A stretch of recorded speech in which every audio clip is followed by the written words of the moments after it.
I could hear my oldest, who is 11, in the back seat arguing with her brother. And she's like, I'm going to bankrupt you. What 11-year-old makes a threat of bankrupting somebody? Super shady guest. And it was like at midnight, I got notified that these people were checking in. And then at one point, like this older man came in and I was like, oh my God, like, is there like services happening? I decided for many reasons that I wanted to homeschool my kids from the beginning. Your goal is like, I want to homeschool my kids. Think about like how that could look like for you and what needs to change in order to do that. Welcome to today's podcast, where I have a special guest as my co-host because Shannon's out today.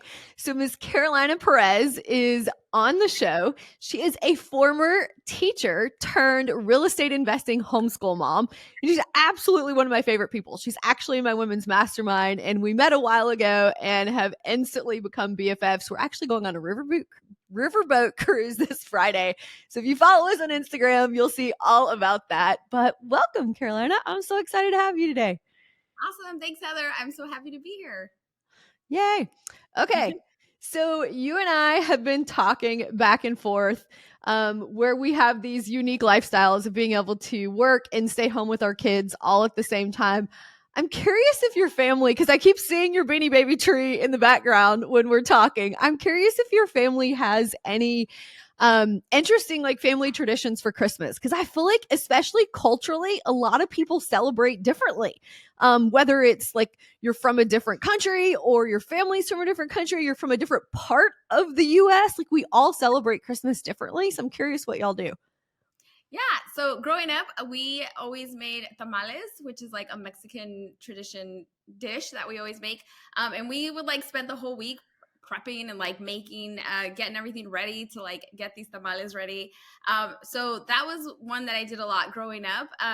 Obviously a new one for my kids. They helped me decorate the Christmas tree.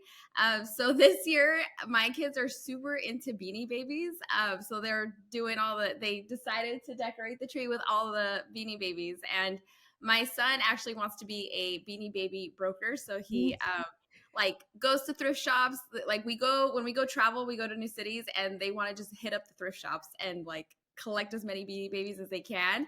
And then they're constantly researching like what they cost and how much they are so they can try to resell them.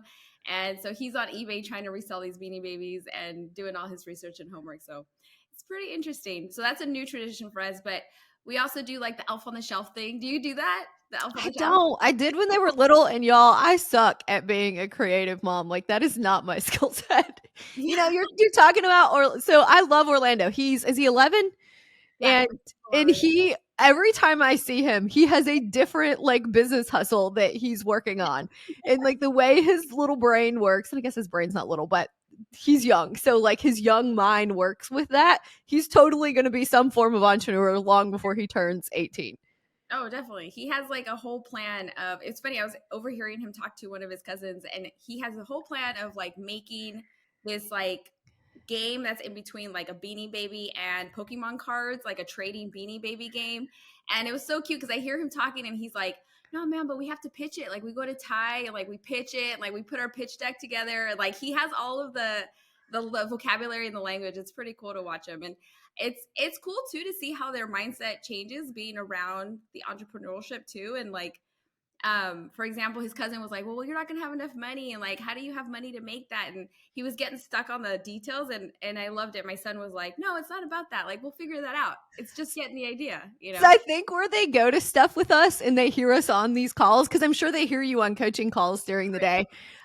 It's funny the things they come up with. I could hear my oldest, who is 11, in the back seat arguing with her brother, who was 8, and they were having this fight.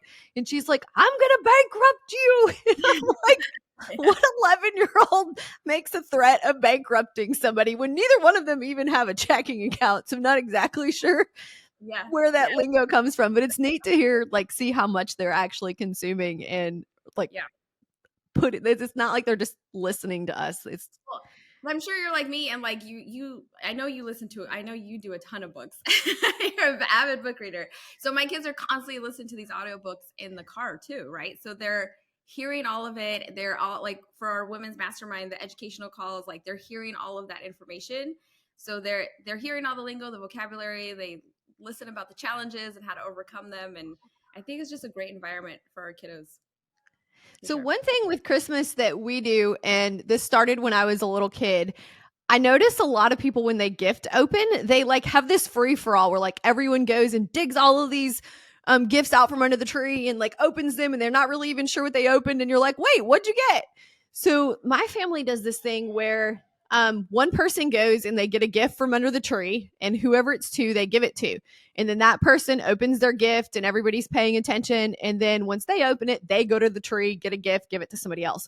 So it's this really like neat experience that takes, I don't know, a couple hours because it's not like just this crazy free for all where obviously not the kids, but my family's drinking spiced wine. My mom makes this wine where you use like a red wine and a sweet one, and there's a whole bunch of sugar and cinnamon sticks and cloves, and you cook it like in a like on the stove, and then you put it in one of those things. You know when like you go to like Panera or somewhere and you fill up your own coffee with those Yeah. things that keep it warm. So you put it in that, and so everyone's drinking spiced wine and like just hanging out and having a good time together. As yeah, as opposed to just like this free for all where we open gifts.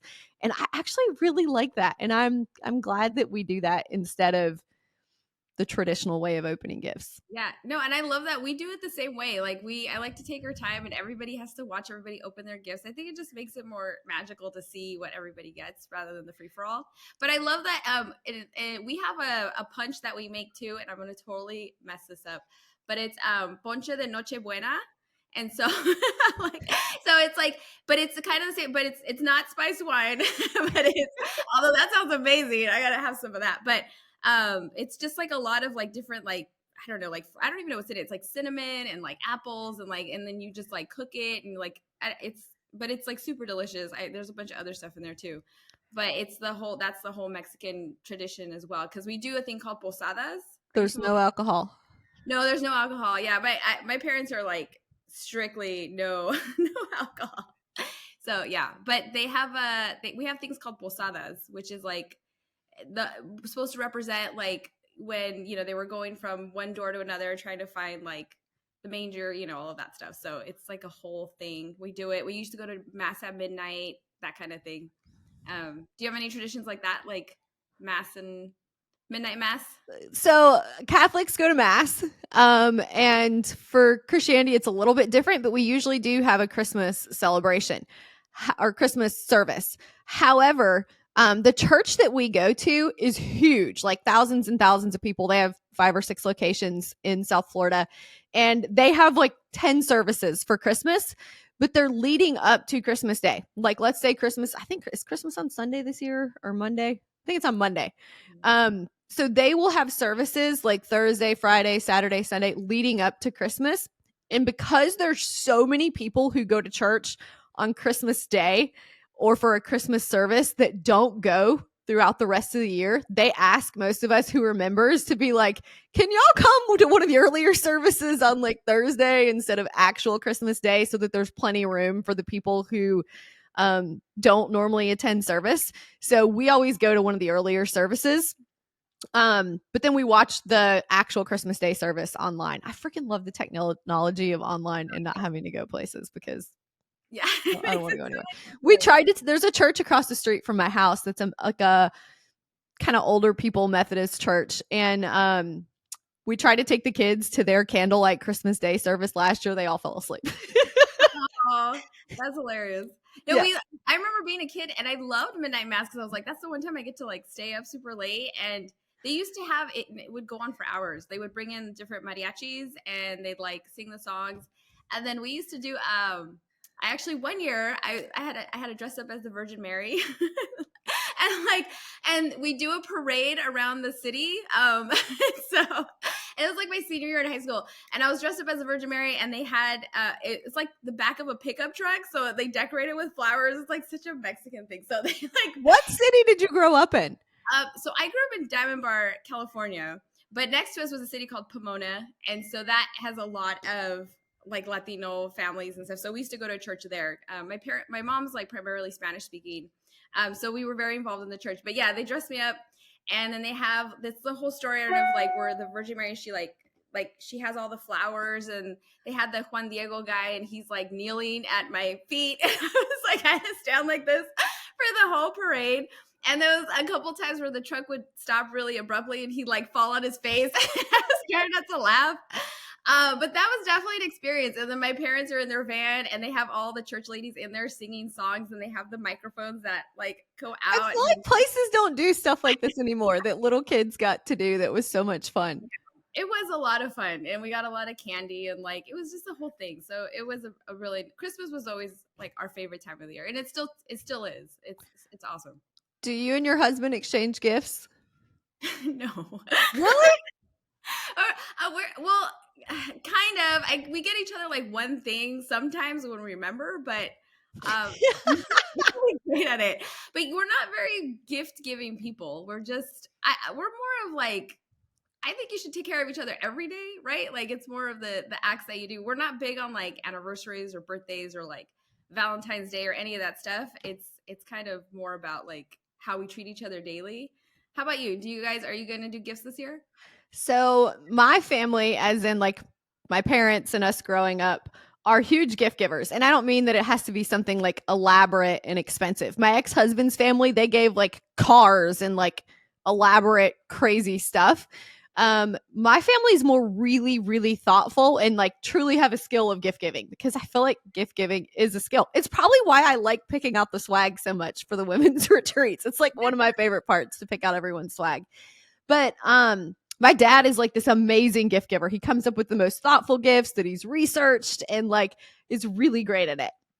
My husband, on the other hand's family does not give gifts. And so it's been an interesting transition, like him coming into our family who, like, if you've studied any of the love language stuff, like gift giving or receiving can like legitimately be a love language. And some people get really offended by that. And they're like, I want someone to buy me stuff. And it has nothing to do with like buy me stuff. It's like a way of receiving or giving love.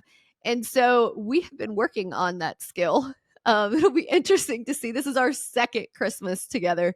So it'll be interesting to see how that goes this year. First one. Like, how did the first one go? Not so good. He tried really hard.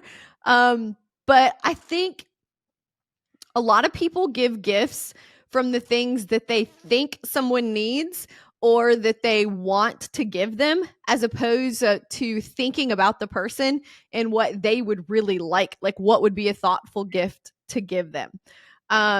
Like, for example, my dad last year, I don't know why he came up with this idea, but he decided to give my brother and I both gold coins. To like obviously save as like an investment kind of thing. And he didn't just like go to the store and buy like gold coins. He specifically researched all the coins and made sure each of us had a specific coin.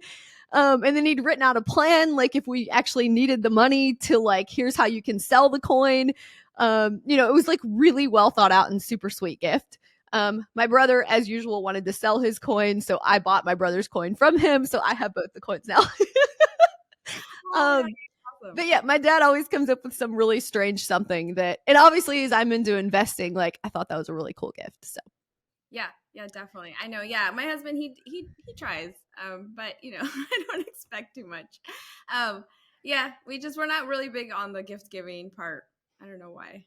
With the kids, definitely, we make sure we get the kids like a good, good stuff. But the kids are always easier, I feel, right? Dude, like, they always have so many freaking things that they want. Like Arabella she's like, I have an $800 Amazon cart that I want for Christmas. Is my budget going to be like $500? I'm like, no, bitch, it ain't $500. Ain't nobody getting $500 worth of stuff for Christmas. Yeah, I mean, especially because, there's like 4 of them now. Right? And they want something different every day. It would, if they had like legitimately been like, I have wanted this thing for like 6 months and this is on my Christmas list, fine. But they come up with them like yesterday. And they actually have this rule now when they want something off of Amazon or they want something at the store, they have to want the same thing for a week. And I get that sounds like, Heather, a week's not that long. But my youngest, besides the baby, is 6. And for her to want the same thing for a week is quite a while. Yeah. So they got to want it for a week before we're buying it on Amazon. It's so funny. I love how we train. So I've like taught the kids to just put things like for save for later. You put it in the cart and then you save it for later. Because the same thing, they'll like, oh, I really want this thing. And I'm like, okay, put it for save for later. And then we'll come back and revisit it at a later time to see if it's like still the thing that they want. So it's kind of the same idea, because you're right, they change it so often. You can't And then possibly. your house just piles up with all this crap that nobody needs. So that's our new rule. You got to want it for at least a week. Yeah, yeah, So definitely. I've been watching your stories and you're coming along really fast with your ADU. I'm actually really impressed with how fast the construction's gone with that. Can you talk to us a little bit about that process? Yeah, it's pretty crazy. All right. So, for those who don't know, ADU is an accessory dwelling unit. It's like in California back in like 2019, I think it was, they made it legal so that you can build an ADU on any property. So that means it can be detached, attached to your house, or you can convert a part of your house into an ADU. And now actually, if you live in the house, you can do an ADU and a junior ADU. So you can get 2 additional tenants if you live there.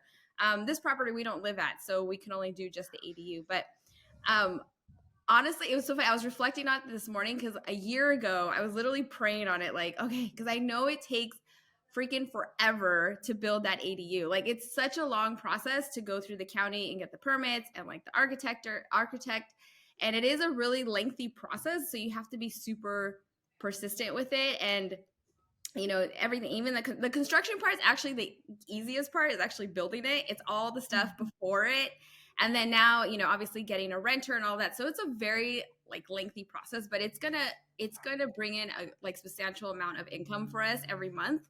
So it's definitely worth it. So it's the whole idea of having like your long-term goal in mind. So yeah, so we're super excited. The ADU, we actually have final inspection tomorrow, which is crazy. We are so lucky. We got like the best project manager and contractor, and they're both women, which I love. I think that's awesome. Wait, so okay, was this the original house you bought before you got married?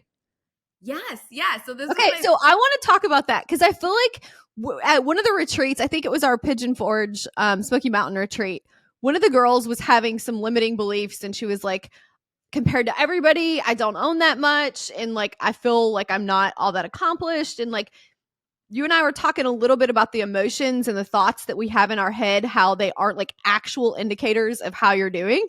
yeah. And that was the case for her because after I talked her through, she's like, I own 10 properties. And I'm like, okay, if you're in the room and you would love to own 10 properties, raise your hand, which was like 75% of the room, right?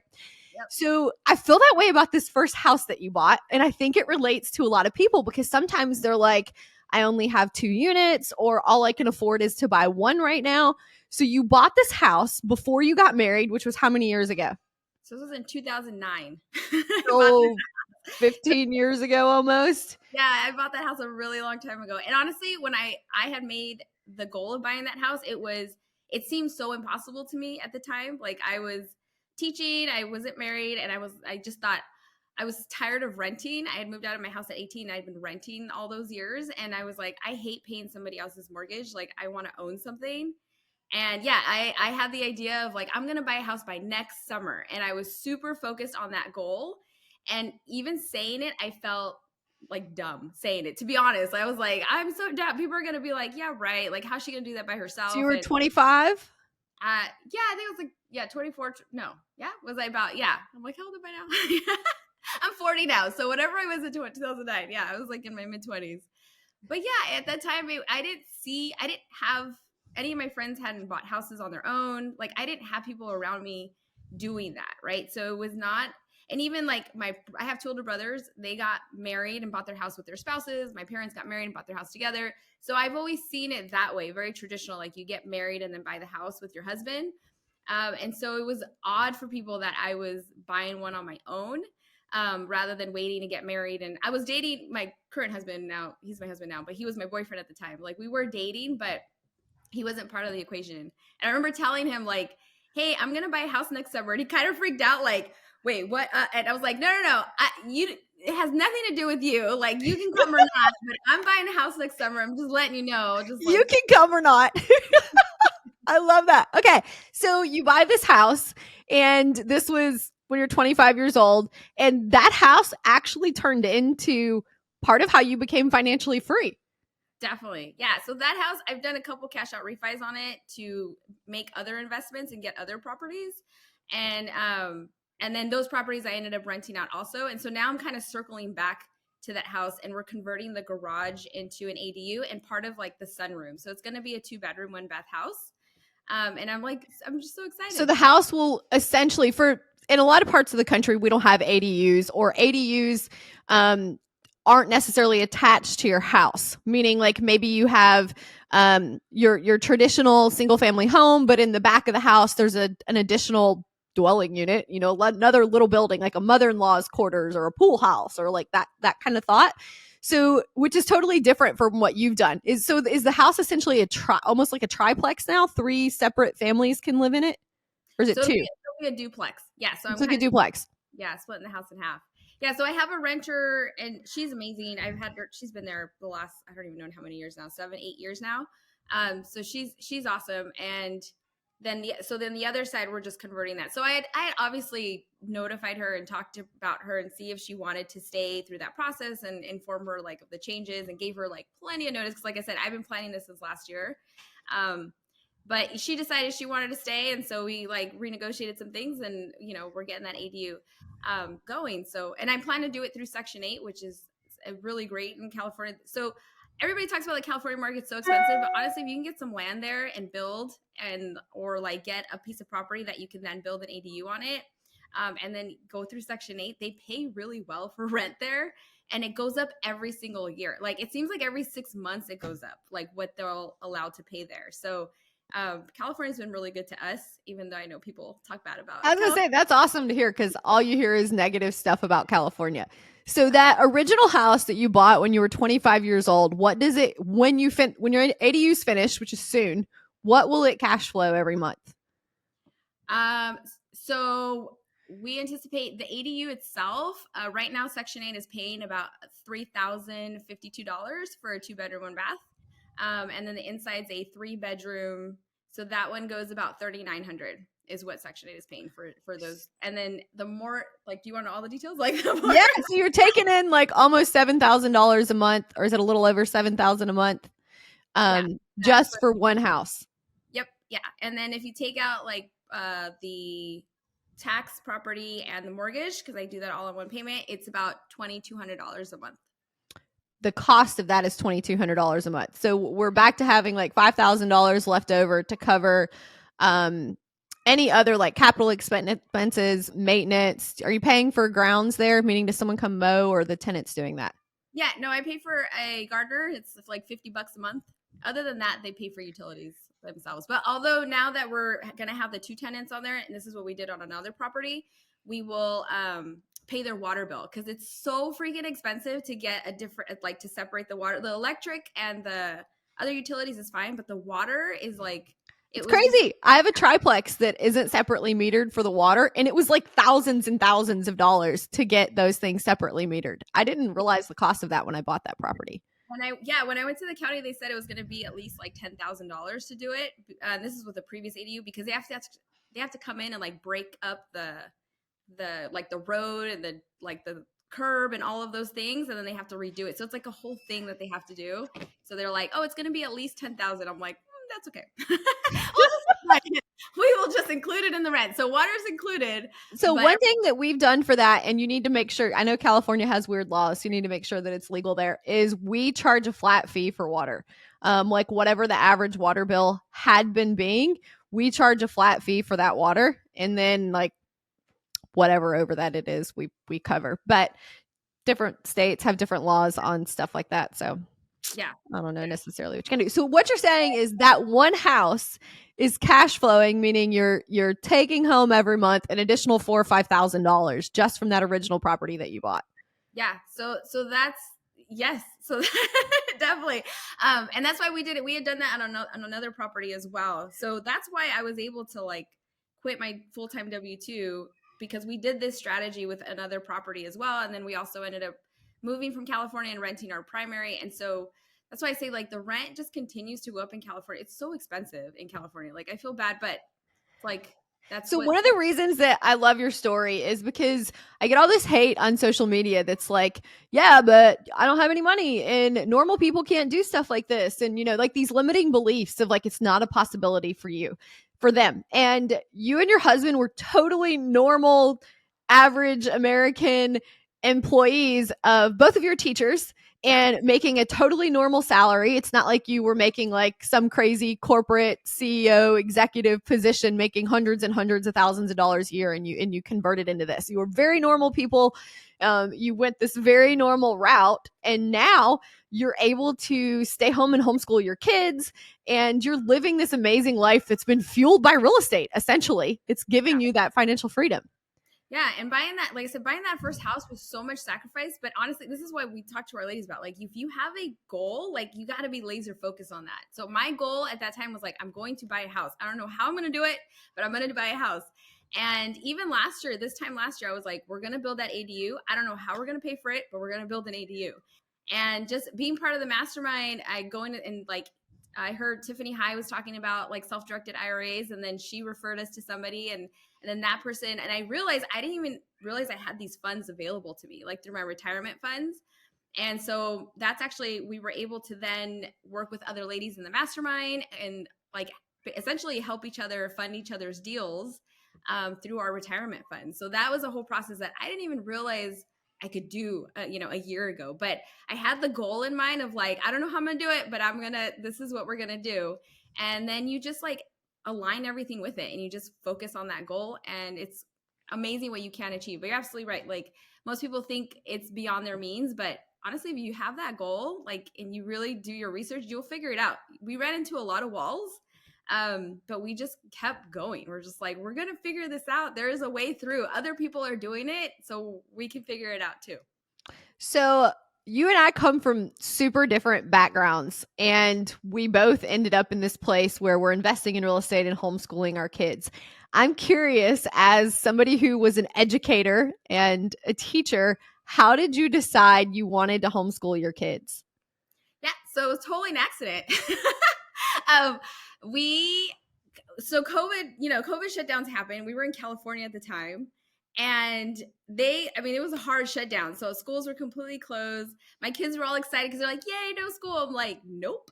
You have two parent educators, like, we have school. So I literally took that weekend and put all of the curriculum together and created what we were going to essentially how we were going to finish out the year, because it was like in March that schools shut down. And yeah, so then we kind of started homeschooling because of that.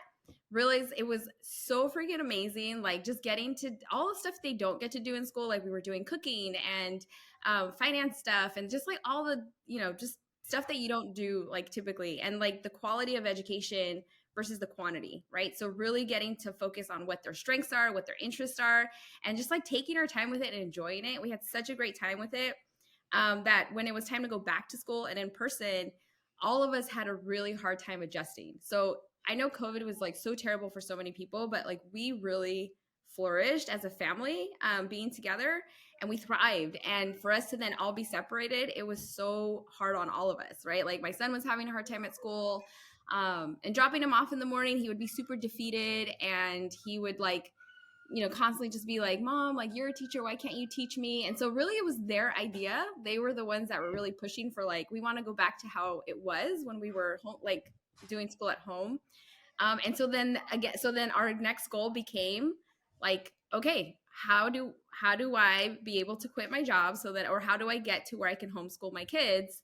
And that became the next goal. And again, not knowing how we were going to do it, but that became the goal. Like, okay, by next year, I want to be able to homeschool my kids. What is that going to look like? I have no idea.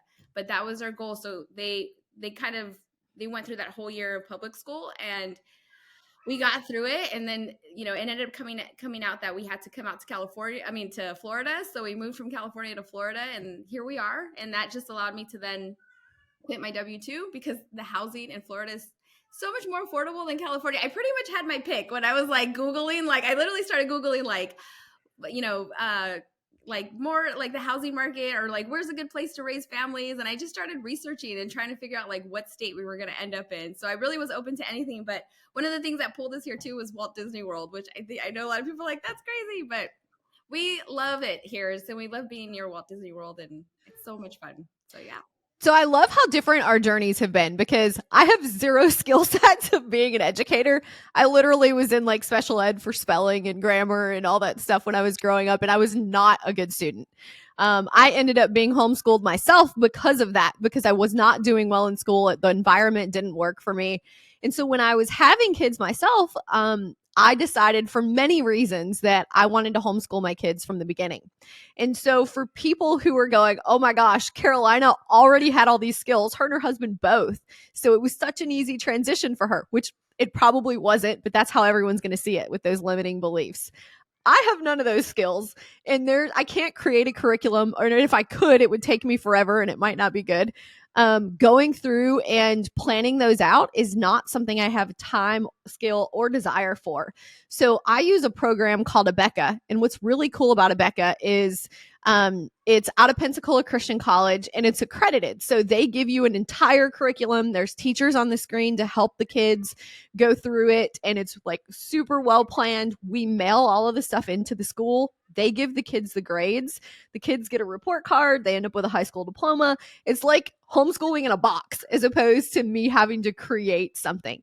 And I love that this is do we call it a society or a culture of homeschooling where there's so many options where you can either create it for yourself, they have it kind of all done up for you, but whatever your situation is for that, homeschooling is still an option if that's important to your family. It doesn't have to be somebody with that skill. Oh, definitely. Yeah. And honestly, like now that my son's getting older, he's in 6th grade now.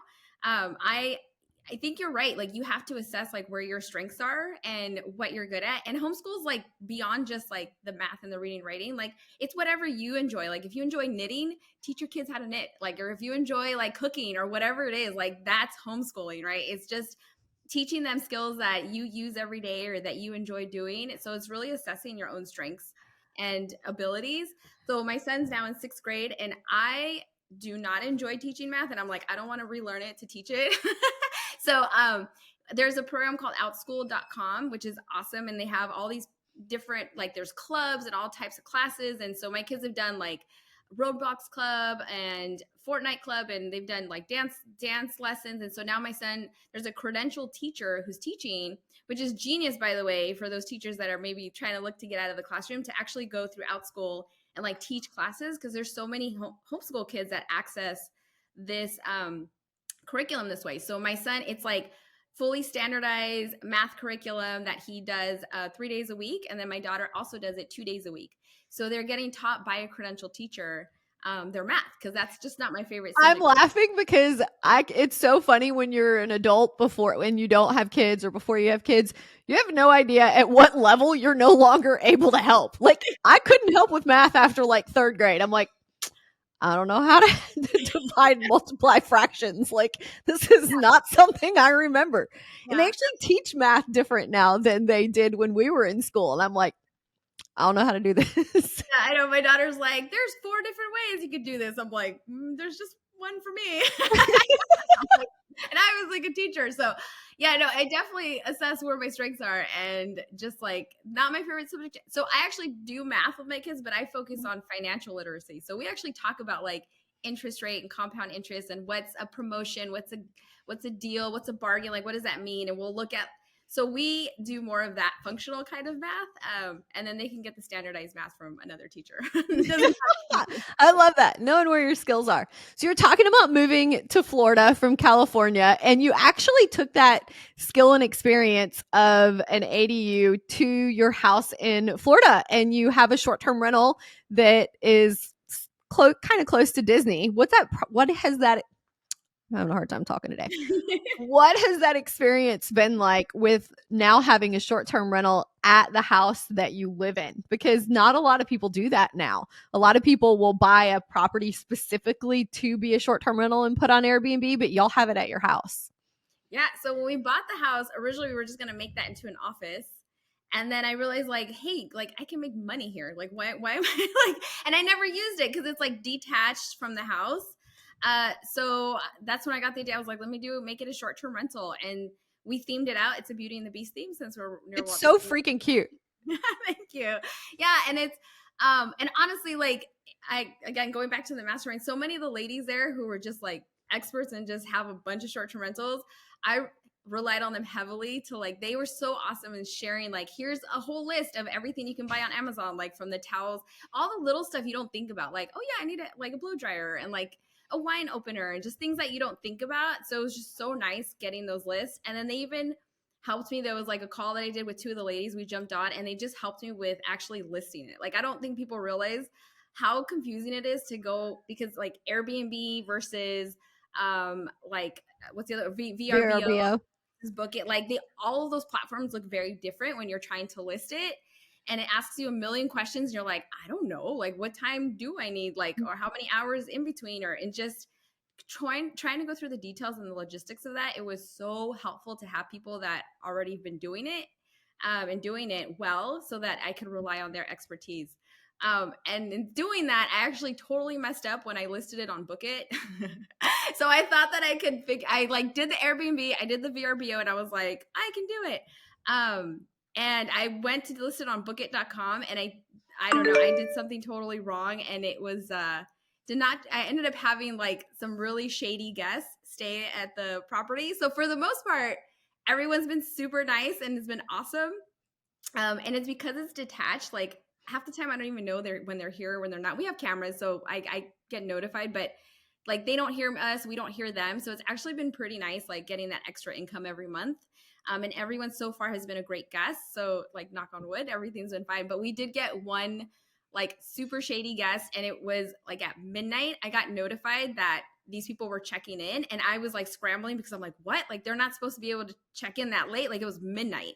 And so I was scrambling to like try to set the smart locks because it was too late notice for the smart locks to like automate and like create their code. And so I was trying to like scramble and do that. I was making sure the room was ready, all of those things. And like I was confused too, because I'm like, they shouldn't be able to book it at midnight. Like they're going to show up any minute. And I was like, so we're freaking out. And so we make sure the room's ready, the codes are ready to go. And they come in around like 1 a.m. And it's this guy and this girl, and the girl's like in like a bikini kind of thing, like which is kind of weird to show up, like legit like two-piece, like Because it's not like you live near a beach. no. I do not. There's no beach, there's nothing. I was like, this is weird. And they literally from 1 a.m. till like 5 a.m. were just in and out, in and out. And so we would just get the notification every time on our phone, like from the Ring and the camera. And then at one point, like this older man came in, and I was like, oh my God, like, is there like services happening on the property? And I was just freaking out. Like, I didn't know what to do. And then like, we had just started listing it too. So it was maybe like a month in, I think. And I was just, oh my gosh, we're freaking out. I'm like, what do I do? And then the first thing in the morning, I called Book It and was like, hey, like, how does it work with payment? Or did these people pay and all this stuff? And they're like, oh, no, you need to collect payment. I'm like, I am not a hotel. Like, you're supposed to collect payment.